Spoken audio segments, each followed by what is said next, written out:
do the things that you want to do. You brush your teeth, you shower, people literally do daily tasks that they need to survive. Why can't you just make these smaller habits that have such a great impact over time?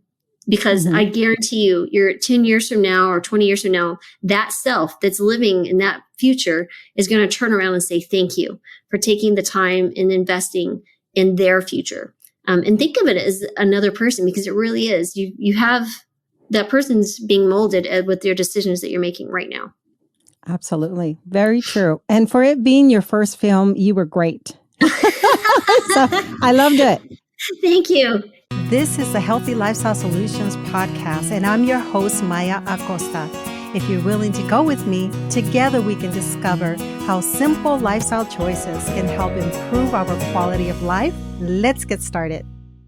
Welcome back to another episode, my friends. This is Maya, your host. And so today I have the pleasure of speaking with Dr. Laurie Marbas, a double board certified family medicine and lifestyle medicine physician who has been utilizing food as medicine since 2012.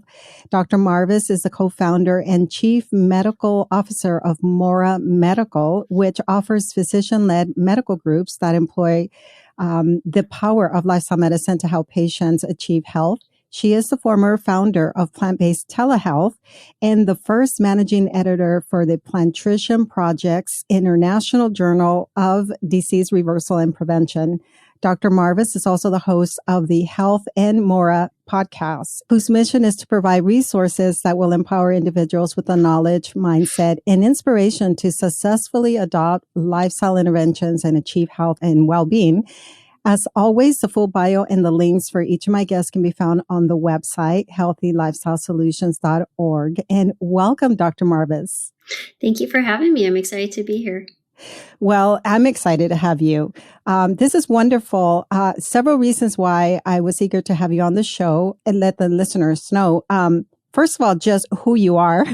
I've known of you. I've listened to your podcast for quite a while. So just you have, such an exposure in this plant-based world. I didn't know that, as I was reading your bio, that you contributed to the journal. I actually helped create it. There were three of us on a phone call, Scott Stoll, myself, and one other person who kind of helped fund it. And they're like, Laurie, we're tasking you to create. And that's what we did. And so then we brought on Kim Williams and everybody. And I was there till 2020, October 2020, and then turned it over to some willing and very capable hands of Katie Adair, their newest managing editor. So yeah, well, great job on that. Like I said, I don't know how I did not know that. So that's wonderful. And then, you're one of the people that was responsible for creating Plant-Based Telehealth. And today you have a new group, which we'll talk about as well. I'm very excited. I think it'll be important for my listeners to know, what services you offer via telehealth. And then another thing that I wanted to touch on today was your participation in the most recent documentary. It hasn't quite been released yet, but I did have Nelson Campbell on the show, and I saw the documentary and loved what you did with patients. So I was hoping that when we get to that point, we can talk about how, what jump starts look like. And then why sometimes people don't stick around when they've seen results. And, there's that whole psychological component and the support that people need. So I'm very excited. Yeah. So tell our listeners a little bit about who you are in terms of like your interest in medicine, and also how did you learn about using food as medicine? I'll give you the abridged version. Basically, I wanted to be a physician since I was about the age of 10. My sister was very ill. She was 6 years younger than me at age 4. She had surgery, and it literally turned her from a sickly child to one that literally was a pain in the neck type little sister. And when I was 10 and I saw this transformation, and we spent time in hospitals, and, my parents were speaking to doctors, and I was like, I want to do that when I grow up. I want to help people get well. And I really it was like a burning cinder that just kind of grew and grew and grew. And then proceeded to finished high school, college. I stayed home though for 6 years and had 3 kids. And then I went back to medical school when they were 5, 3, and 10 months. And now actually my oldest is a physician finishing up, about to start her 3rd year of family medicine residency. So that's fun. And then as far as the plant-based diet, what was interesting, I was in the military. I was in the Air Force, active duty for 4 years. And I came back after we got out. We moved to Colorado. We love the outdoors and just partaking in anything fun and adventurous. And so that's why we ended up on the western side of Colorado in a little town called Rifle. So it's literally the name of a gun. What a wonderful place for a vegan to start their journey, right? But I worked there at a great little place, a hospital there, Grand River, and it's a critical access hospital. So that means that there's not very many hospitals available in that area. For example, there's no pediatric ICU on the entire west side of Colorado, at least the last that I was aware of. And that's a big deal because the thing that's separating the west side of Colorado and the east side of Colorado, in case you've never heard of these things, called the Rocky Mountains. And that's significant for many reasons. And so also, that means a lot of specialists aren't available on the west side, the rural parts of Colorado. So family medicine, you're doing a lot of different things, which kind of pertains to the story. But I had a patient come into me one day and say, hey, Dr. Marbas, meat and dairy upset my stomach. I said, okay, stop eating meat and dairy. This was in 2012. And back then, of course, it's called Rifle. It's a little town. It's like 12,000 people. There's not going to be plant-based restaurants. And when I suggested her stop eating meat and dairy, I understood there were foods that she would be able to consume, but it didn't literally sit in my brain that this was a plant-based diet or a vegan diet. And she went on about her way. I made some notations in her chart so that when she came back in 30 days, we would just see how she was doing. And during that visit, she actually brought her daughter with her. So her daughter missed school in order to return to her mother's appointment. In my mind, I'm thinking, what am I going to speak to a teenage daughter about? That usually it means mom wants me to do the hard lifting of some difficult conversation like, STDs or sex or something. So those are where my mom thoughts go. And so what was fun was she instead, she turned to her daughter and said, tell Dr. Marbas what you did. And I said, uh-oh. And she goes, well, I'll tell you, I wanted to help my mom focus on this healthy diet. So I decided to help her cook and we went shopping and she helped her do all those wonderful things. And she goes, I felt so good that I stopped my ADD medications. So these are attention deficit disorder medications, 2 of them, which she had been on since the age of 12. And she was 16 at the time. And I'm sitting here going, wow, that's awesome. And her mom's looking at me going, why was she able to do that? And I said, I don't know, but that's the coolest thing I've ever heard.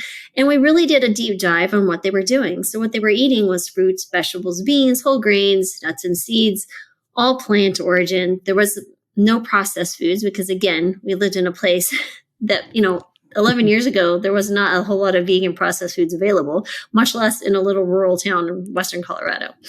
And I was astounded. So I took the time right after her visit, that appointment, and I Googled plant-based diet and ADD. The first book that came up, which was, T. Colin Campbell's book, The China Study, which is so interesting how the world happens. And, anyway, my relationship with the Nelsons has been such a joy in my life, but Nelsons with the Campbells.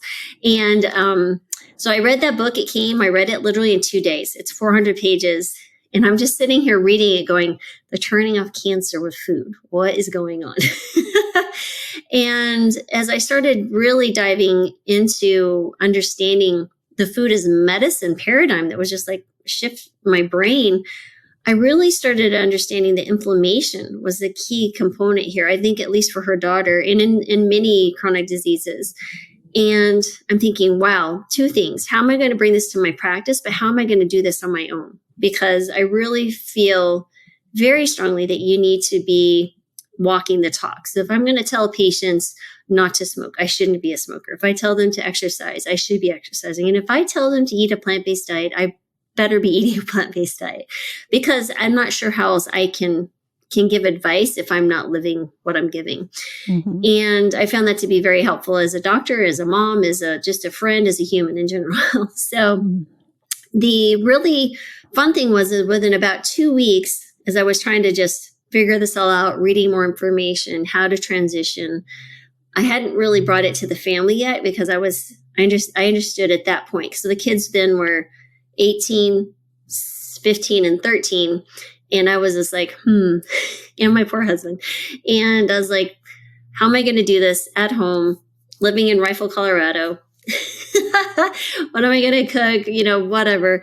And then I'm like, how do I bring this to patients? How do I transition them? What am I going to say? Like, what are, all these things. And I found a few articles on McDougall's site, which were helpful for physicians. But during this 2 weeks, I had another patient come to see me, and she had lupus. And the interesting thing about lupus, this is an autoimmune disease. It can be terminal. It's devastating, right? It affects a lot of different organs, and there's no typical case of lupus. It'll affect people differently and at different rates. But this patient was on 12 different medications. She was about 50 pounds overweight, and she had really high inflammation. I mean, just significant. And she was already on methotrexate, which is an immune suppressant, high doses of steroids, and a variety of other pain medications. And she came to me and she's like, Dr. Marbas, I'm having headaches daily. I don't think I can continue to work. She was younger than me at the time. She had been diagnosed about 2 years earlier.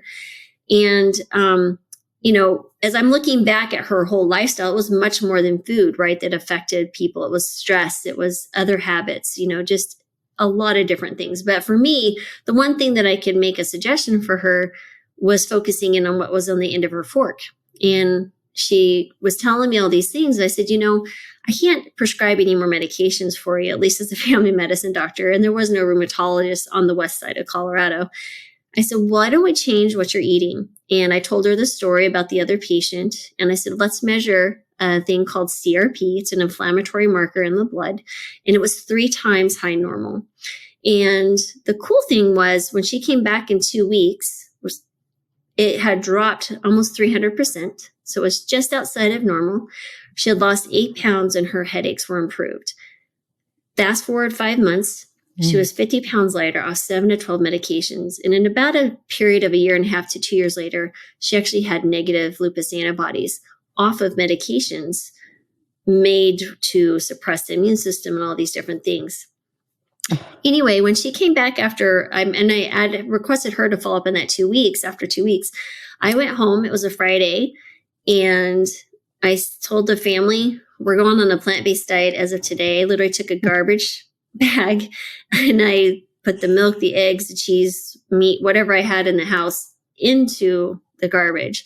And I had a quarter of a grass-fed beef in my freezer in my garage. I wasn't quite sure how to dispose of a large carcass of meat because in Western Colorado, there are things that you don't want to attract, like large animals, like mountain lions and such. And we lived where you could literally see the Colorado River outside my front door. So you're literally in the mountains. And so that was a Friday. So Sunday we went to church. We came back home. And that freezer broke. So this is no less. This is like 36 hours later, right? And the stench and just the sting of it had been melting for a while. My husband was like, Laurie, if you hadn't been with me, I could have sworn you would have unplugged the freezer. I said, I think it's a big sign from the big man upstairs saying, you're done. And I haven't eaten meat or dairy, at least intentionally. There might have been in something unintentionally, but since then, and that's been 11 years. All 3 children are now plant-based. My husband's plant-based. And then I just started on a quest to get it to patients and learned a lot since then. Oh my God. What a beautiful story. That's incredible. Especially that you were willing to walk the talk and do what you're preaching. And that's really because you saw that there was science behind it as well. Well, there's that. And it's just, for me, it's just I'm just ingrained that way. It's just, I feel like I'm lying to someone. If I tell you to do something and I'm not doing it, how can I in good conscience do that? And I just like to sleep well at night. And the easiest way to do it is to have a clear conscience. Yeah. So that's just, it's just been a principle of life that's done me well. Yeah, that's important to me as a patient. I know that it's very hard, like, and that's why we'll talk about telemedicine, but people often come to us asking for PCPs that are plant-based, and we don't know any here in Dallas, at least, we'll talk about that. And so that's been one of my biggest frustrations. And now there is a physician that will encourage you to eat plants if that's the diet that you choose, but he won't choose it for himself. And it's very difficult for me to refer people to him. I'm very open about it. I'll tell them, he'll agree with you because at the end of the day, it works for his business. But he's not willing to do that for himself. And it's so frustrating because, I was having this conversation with another podcaster recently about, I just happened to ask him, how many times have you gone to your physician and asked, is there anything that you can do to improve your health? And they'll just throw out the general terms of, nutrition and exercise, but they never really go into detail because they may not know exactly how to help you. So it's important for us to learn about doctors like yourself who embrace not only plant-based nutrition, but lifestyle medicine. So how did you learn about lifestyle medicine? Well, it was a process. So, I was already very active. We had already eaten, and I was fortunate growing up that I came from very humble beginnings. There wasn't a lot of money, and it was a difficult childhood in a lot of senses. But the one thing that was to my advantage is that we grew most of our food, like our vegetables and things. They would have meat, but it was expensive. So we had meat a couple, maybe 3-4 times a week. And then we had a lot of beans and potatoes. Like I could eat my weight in beans. I've never had trouble. It's funny when people saw they transitioned to a plant-based diet, the beans caused them trouble. I was like, I have never had trouble with beans, like never in my life. Because like my microbiome is ready for beans, and awesome. Which has been good. And so we never eat the processed food, even boxed cereal. My mom's like, yeah, that box of grits and oatmeal are going to feed you a lot longer than just, Raisin Bran or something. And now when we'd go to visit my grandmother, she would indulge us with different things like sodas and box cereals and ice cream, which I sort of ate, but I didn't have the taste for it, right? I didn't crave it. It was not part of my normal life. And so there was that piece. So we had already eaten healthy. We were already active. I was active duty military. So the kids were always in sports. So we already kind of lived those lifestyles. But when I saw the power of the food and how that also enhanced everything, right? So it enhanced our activities. It helped with Gabriel, my youngest, what he used to have these horrible abdominal cramps. And it come to find out it was the dairy. I mean, this kid would be laid out. I mean, he's a tough kid. Tough kid. Like some things I've seen him deal with in sports, I was like, he would just flat out just be knocked out. And so that was quite remarkable for me. But as I started doing more research, looking for resources to the practice, I came across the American College of Lifestyle Medicine and took their first board certification offer back in 2017 and passed that, which was great. So Michael Greger was in the room with me. I was like, really? Someone's going to bust the curve there. But I still passed, so it was all good. And so that was really fun. And it's just lovely to connect with the like-minded folks. When I go to these conferences, my husband says, oh, you're going back to the mothership to plug back in and get rejuvenated. I'm like, yes, that's exactly what I'm doing. That's a great way to put it. I love that. And I did see you at the recent Lifestyle Medicine Conference in Orlando. And that's when I met the rest of your team or part of your team. Yeah. You now have Mora Medical. Yes. Now, two of the people that you introduced me to lived not far from where I'm at right now. And so we had an event in the fall. And I just thought, well, why not invite them and see if they sort of want to tell our group what they're about. And then I want them to be able to come on the podcast as well. And I might have mentioned I also had Dr. Rock on the show. I love Rock. And so And hearing his perspective, for me, it's so refreshing, again, as a layperson, as a patient, to hear that physicians kind of come back to life, that Yes. they were experiencing fatigue and burnout from, the same way of practicing medicine, that when you learn and embrace lifestyle medicine, suddenly you're doing it for yourself as well. So you see an improvement in your own health and then in how you speak with your patients. Absolutely. I get, if not daily, definitely 3-4 times a week, emails from PAs, nurse practitioners, doctors, you name it, dietitians, coaches who would want to come work for us. And I'm at full capacity at the moment. We're bringing on some doctors later this year, but and they're all the same. They're basically saying, I love what you're doing. I love the idea of practicing lifestyle medicine with every single patient. And there's plenty of sick patients to go around. But there's limited opportunities for physicians and other clinicians to actually practice lifestyle medicine. So, I think there's plenty of opportunities to learn about lifestyle medicine. The ACLM does a wonderful job of, sharing those resources. But the actual practice of lifestyle medicine on a day-to-day basis and utilizing insurance, right? Like Medicare, Medicaid, and all the commercial payers to actually increase access there's very few of us, if I don't know of any that are national like we are. But yeah, this evolved out of my experience with plant-based telehealth, which we sold last summer. And then we started Mora because I really, really felt strongly that we needed to utilize insurance and increase our access. Well, speaking of insurance, so was that different from the model that you had with plant-based telehealth? Yeah. Okay. Yeah. So plant-based telehealth was one-on-one structures where we're doing group medical visits here. We do some one-on-ones, but the point with plant-based telehealth was that it was strictly cash. And we kept it at the lowest possible rate because we understand that was a significant cost to the patient.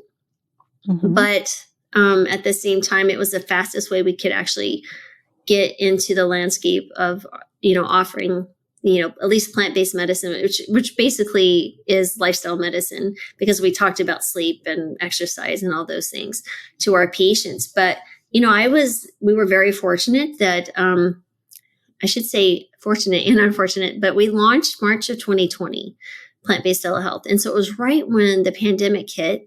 So, telemedicine was known, but it wasn't known to everyone. So mm-hmm. the concern about, educating people to what telemedicine was done for us. And so the silver lining of COVID was that it made us easy to launch our business. And then we got some great doctors involved, and we helped really shift the health of a lot of patients. So it was really fun. Mm-hmm. Yeah. And that was, I remember there was another group that I was also, trying to highlight their providers, because they also offer sort of telemedicine, and really wanting to emphasize to my listener the value in all of that. Now, the model that you're talking about also, I kind of want to explain, because I've seen it with my husband as well, in wanting to implement lifestyle medicine into his practice. And yet he's still doing procedures, and, his work is keeping him very busy, but insurance companies do not necessarily pay you to talk about nutrition, to talk about stress management with your patients. You're very limited with time. And then, of course, most models, I guess, the models that some of the physicians that become trained in lifestyle medicine take is what is like the DPC, or it's called DPC, right? No, so the direct primary care model is typically cash pay, but I'm assuming there are lots of other ways that people could, certainly accept insurance. The problem with that, however, if you accept insurance, they're going to give you limited, money, and so it'll be very tight, and it'll be a lot of hard work. The idea behind the group medicine visit, which was really help you, is this one. Not only are you seeing multiple patients at a time, you can bill appropriately, but the group model builds this community piece where we're really seeing patients are struggling to do this alone. But when they feel like there's a group of individuals who are also cheering them on and they meet weekly, it's a really extraordinary and powerful experience for the patient and the physician. It's really fun because honestly, I tell them, you're not the hero, you're the guide in these group medical visits. You're literally sitting here helping the patients understand, one, you are managing medications and you're discussing, the diabetes and the obesity and the hypertension. You're certainly doing doctor things, ordering labs and such. But what's really fun is patients will maybe discuss a problem and another patient will pipe up and say, this worked for me. I'm happy to help. Community, Cool. Yeah. Community and support in that Yeah. group setting. So this is done virtually, right? Yes, it's through our EHR, it's just HIPAA compliant, and through Zoom technology, which if you're not familiar with Zoom, I'm not sure where you've been the last 3 years, but it really is remarkable that someone can be sitting in Texas and talking to, 10 patients from Florida or New York or Ohio or California, it's just really fun. Yeah, I can imagine that. I mean, in any kind of setting, whatever issue the individuals are dealing with, whether it's even loss or recovery, whatever it may be, the group setting always is a true support system, being able to bounce ideas off each other and share kind of struggles that they're going through. This is pretty cool. So how does it work? Because I saw that you're certified, you're licensed now in all 50 states. I am personally licensed in all 50 states and DC. I, however, because I'm a co-founder, chief medical officer, I am not seeing patients. I've got my hands full building the business and I'm hiring wonderful physicians. But basically, we have launched in Texas, Florida, California, Ohio, New York, working on Colorado. And the reason we have to limit our states at the moment, at least, is one, you have to have a physician license or a PA license in the state that the patient's located at the time of the appointment. So that takes time. So you're literally talking 50 different licenses, 51 if you count DC. Yeah, so there's that piece. And then there's the actual payer enrollment. And what that means is that I have to apply to be enrolled with Blue Cross or Blue Shield. I have to apply to be in the state Medicaid. I have to apply for Aetna, Humana. And then you have to, that process. So there's the licensure, which takes about 3 to 4 months. Then you have the payer enrollment, which takes another 3 to 4 months. All of that you have to pay for. And if they deny you, like Humana's denying me in Texas and California because they said there's too many family practice doctors in those states right now. But it's driving me crazy. I've been known to write CEO letters, which I have, and it's worked in the past. But anyway. Yeah, I was going to ask you, is there anything physicians in Texas can do to request you to be licensed here? For physicians to... Yeah, like can they vouch for you or request that you, I mean, well, this is for Humana, I guess is what you're saying. Humana was the one that denied you. Yeah, Humana. Okay. So yeah, Humana, if I think probably what would have to happen would be honestly a network of lifestyle medicine physicians. And we all banded together and created our own group in the sense for quote unquote, enrollment purposes, right? So we would have an umbrella network and then we would utilize each other's group to bring them on. You still have to go through the credentialing, but at least you wouldn't be denied because the group has already been accepted. So for example, Mora Medical has been accepted in Aetna, right? And then we bring in our individual physicians who go through the credentialing process. And then we can bill. So patients like, why don't you accept my insurance? Well, if there are literally thousands of insurances across the United States and hundreds in each state. And so it's expensive and time consuming. And people have no idea when we say, can we take your card and we can accept it? Literally the 6 to 8 months it took to get to that point to say, yes, I can take your insurance.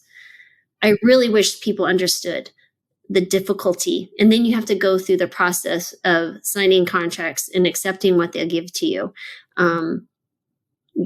It's absolutely, it's great. Well, you would know as your husband's practice. Yeah, I know a lot of red tape and politics and everything that happens in medicine because my husband shares all that. But I also pick his brain. Like I'm always curious, why this, why not that?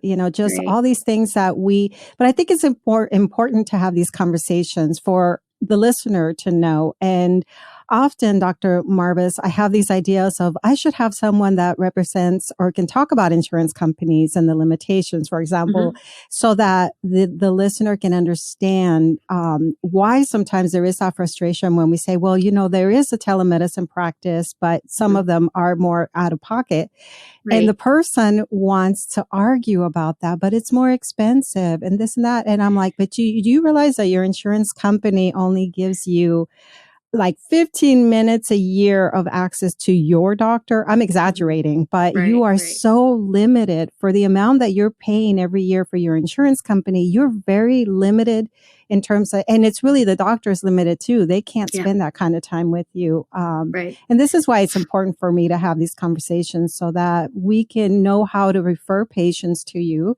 I Right. almost wish, as we're talking, that I've started compiling a list of people that approach us from here Mm. locally that say, do you know of a plant-based physician? Do you know? And because the truth of the matter is that we want people to have the physician that really supports what we're preaching. Right, exactly. No, and we call our group visits circles.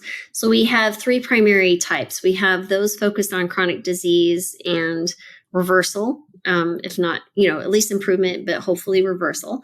And then the second one is weight loss. So a lot of patients, really struggle with just weight loss in general. So we consider ourselves the alternatives to medications. Now, it doesn't mean that we wouldn't use medications if needed on an extraordinary basis.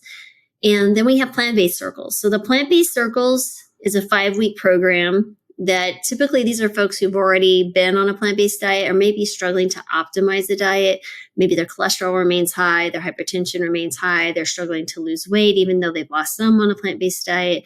They want to make sure they're optimizing supplementation if need be. And so those are those three primary groups that we have. This is wonderful. So whether you have a condition that you want to help improve, weight loss, that's a big one for everyone. But I love the idea of supporting people in weight loss because it's not, so much about just losing the weight, but reducing your risk for other complications Right. along the way. And then the plant-based circles, the people that are wanting to have that support. This is awesome. Now, could you speak directly to my listener right now and tell them how they can get started? Like if they wanted to work with one of your practitioners, how do they get started? What's the value? I mean, we kind of talked a little bit about it, but what's what's in it for them via telemedicine as opposed to the short visits that they get with their physicians? Right. So, the first thing to understand is the value of lifestyle medicine. So, what is lifestyle medicine? So, which I'm sure if someone's listening to you, they already understand, but I'm going to just reiterate it from the perspective of me treating a patient. I'm going to be looking and focusing in on the things that are really important for you to not only change behaviors, but sustain behavior changes that are going to help you improve your life. But it's not only your physical health, but your mental, your spiritual, all of those things improve when you start taking better care of yourself and doing the things that our human bodies were meant to do. We live in a very abnormal state, right? We live in houses and have things literally delivered to us from the touch of a button on our phone. It can be processed foods and all these different things. We don't move anymore. We're sitting all the time. So when we think about that, we're going to focus in on a healthy diet. Of course, it's a whole food plant-based diet. Focus in on movement. It doesn't have to be prescribed exercise, but just movement that you enjoy. For example, my husband and I are going to be doing West Coast swing classes starting on Friday, right? So that's fun. And I'm doing kickboxing tonight. I'm training for a half marathon. So I do kettlebell. So all those different things. You go hiking, you go skiing, whatever it is, just movement in general. It could be running up and down stairs, whatever you enjoy. Playing with your kids. I mean, little kids can definitely, take a balloon and blow it up and start dashing. So anyway, movement in general. Got off the sidetrack there. Sleep, really focusing in on sleep. So, is it restful sleep? Are you sleeping, a full 7 to 8 hours? How do you feel when you wake up? How's your energy level throughout? Looking at different medications that can affect it. We're really looking at the deprescription piece. because there are a lot of medications that will be weight promoting, meaning they force you to or cause you to gain weight. They can cause side effects that you're taking another medication for. So we're really big on looking at medications, interactions, side effects. And in addition to that, we're looking at stress management because we're all going to have stress. I have yet to have a day that there's not some stress provoking event, but it's how you respond, right? So that's that discussion. And then there's community, so which we address just by being in a group, but also help you deal with your community that you reside in. And then of course, trying to encourage people to remove any toxins such as smoking and alcohol consumption. We're really focusing on that. But there's another piece of this that I think is really important that we really focus in on is understanding the behavior change. And we geek out. Like geek out is not, it's like an understatement on behavior change and sustainability. And one of my favorite things about that is really understanding how we speak to ourselves, because literally it's this 3-pound organ between your ears that is going to make you or break you. And as soon as someone understands that they literally can talk themselves into wellness, the most amazing things start to happen in their life. And it's really fun to see someone have an awakening of sorts, to understand that the self-talk, that voice inside your head that's chattering to you at all days, hours of the night and day, really, really is important to change your programming. And there's some ways and strategies to do that. So those are the things that we offer. Those are the things we really focus in on the prescription of lifestyle medicine. Then there's the managing of the chronic condition. So it's deprescribing insulin, deprescribing oral medications for hypertension, helping people understand their labs, what they need to do to maybe optimize what they're already doing. And coming from a physician, that's really key because they have the training of the body and the biology and the physiology and all the pathology that comes with chronic disease. But as lifestyle medicine physicians, we also understand how to optimize health. So when you put those two together, it's a really powerful platform, so to speak, that you can engage in to allow yourself an opportunity to ask the questions that you couldn't ask maybe another primary care doctor because they haven't taken the time to educate themselves and go deeper, even still, beyond the basic pillars of lifestyle medicine. But really, how do you practice this to an individual? Even though you're in a group, you're still getting personalized attention. I love that. And it's the personalized attention with a physician that already knows. I want to say holistic in terms of like the whole individual, understanding the pillars of lifestyle medicine, whereas most of our physicians are not trained in knowing even how to encourage you to manage your stress.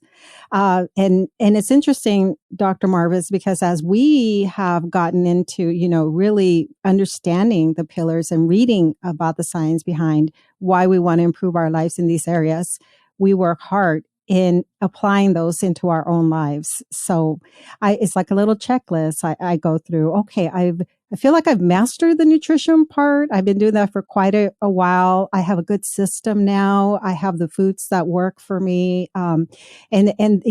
Just the other day I was thinking, okay, got to work on my sleep. I know how important. What do I need to do to start going to sleep a little earlier? Because I am a night owl.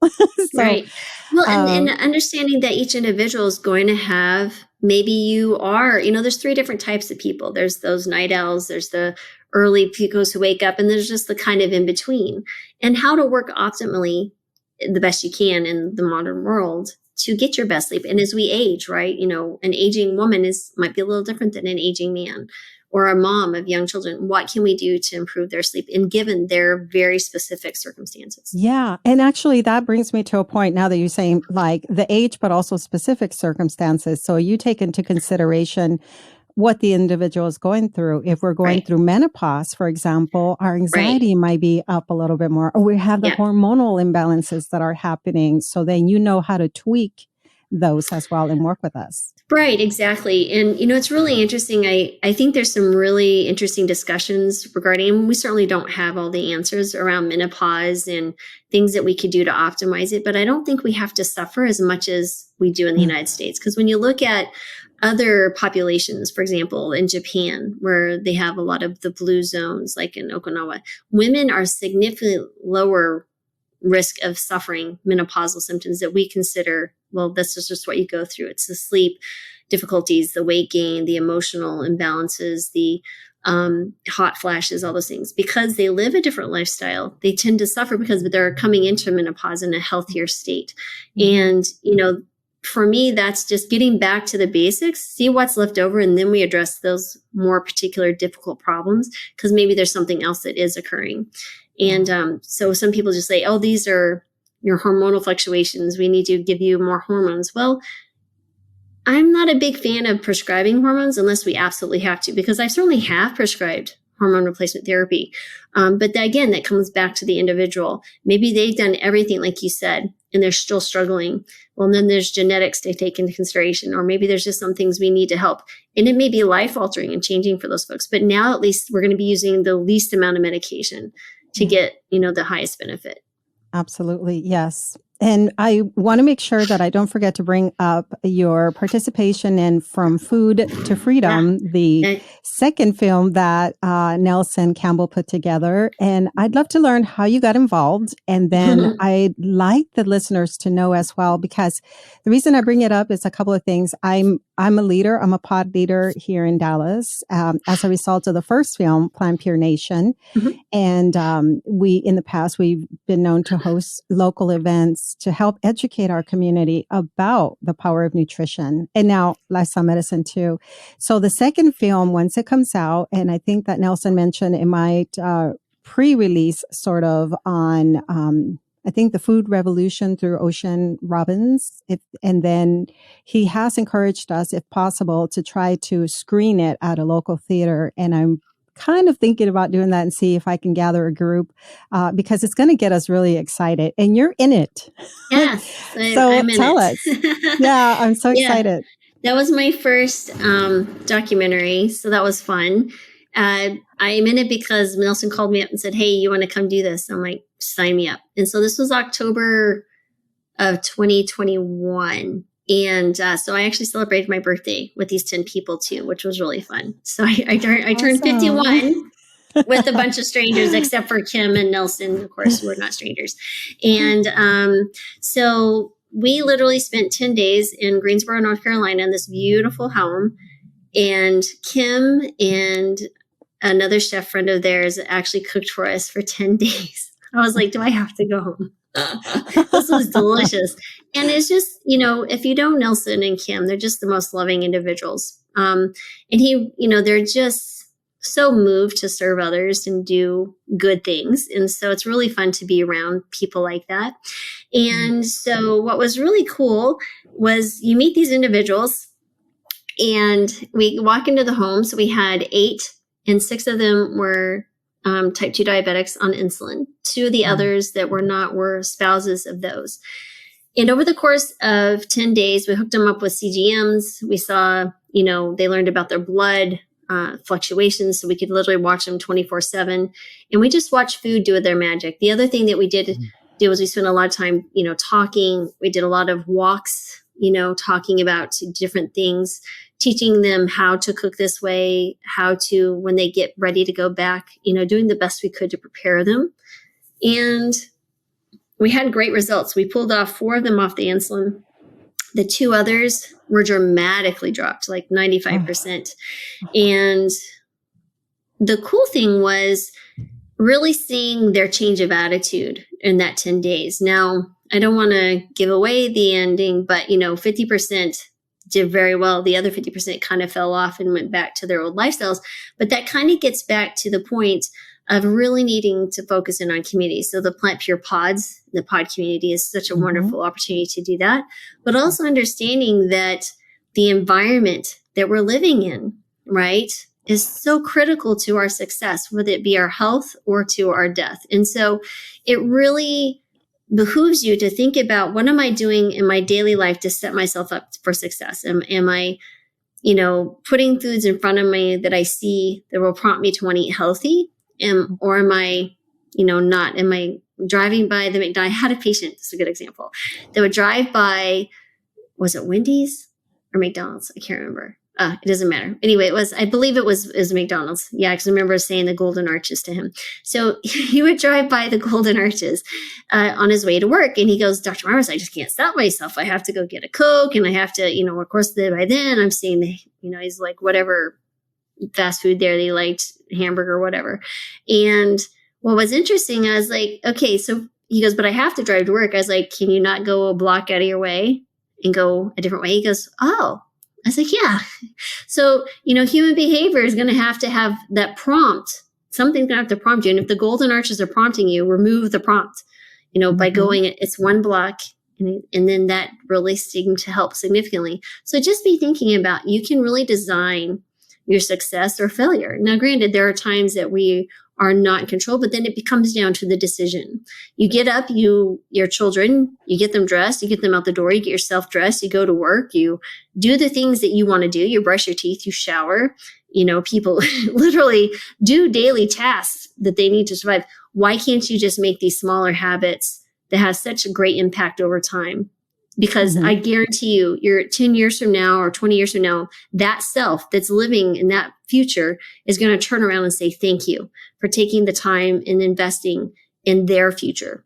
And think of it as another person, because it really is. You have that person's being molded with your decisions that you're making right now. Absolutely. Very true. And for it being your first film, you were great. So I loved it. Thank you. It was quite a challenge walking out because you didn't leave the bedroom until you were like properly so ready. Because there were like cameras watching you, and it was like, oh my goodness gracious. God, yeah.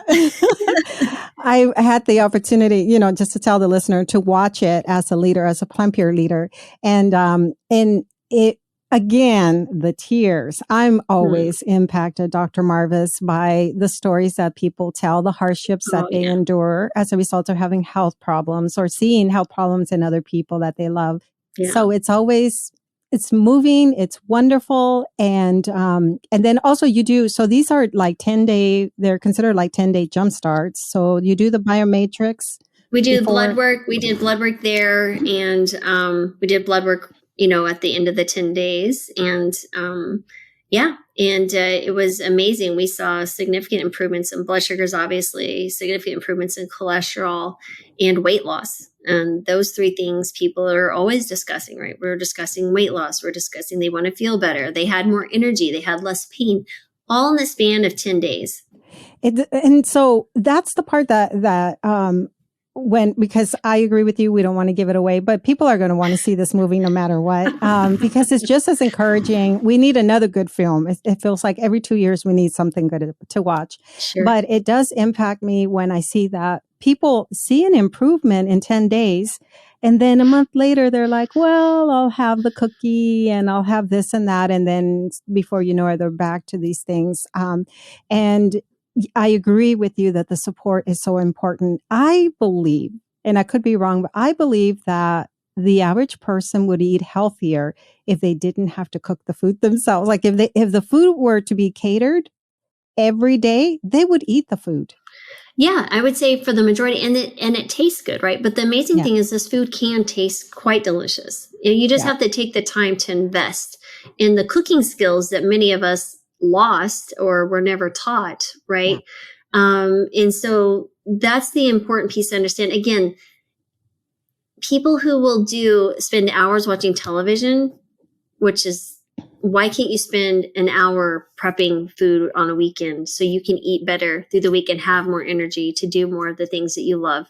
And at the end of your life, look back on and said, man, I'm so glad I was able to spend time with my family because I was less sick, because I chose to invest in, the foods that were going in my mouth, the environment that I was living in. And, just think about your future in the sense of, where am I going to be at the end of this life? What do I want to look back and be thankful for? And glad that I made those choices. It's not because you're working more. It's not because you spent more time on YouTube or scrolling through media, through the death scroll, right? It's literally spending time with your family, spending time with those you love, and doing the things that you enjoy. And that really comes down to investing in those small little habits that have such a huge impact. And that what's on the end of your fork, movement, sleep, all those things matter. Absolutely. Yes. Wonderful. Okay. So as we're closing, Dr. Marbas, is there anything else that you'd like to say to my listeners? And then again, we'll share websites. Sure. Yes, thank you. That's Mora.com. It's Mora.com. And like I said, we have intake teams. So if you have any questions, feel free. There's a phone number there you can call. Someone will answer it 7 days a week and would be happy to work with you, especially if you're in the states of Texas, Florida, California, New York, Ohio, or Colorado at the moment.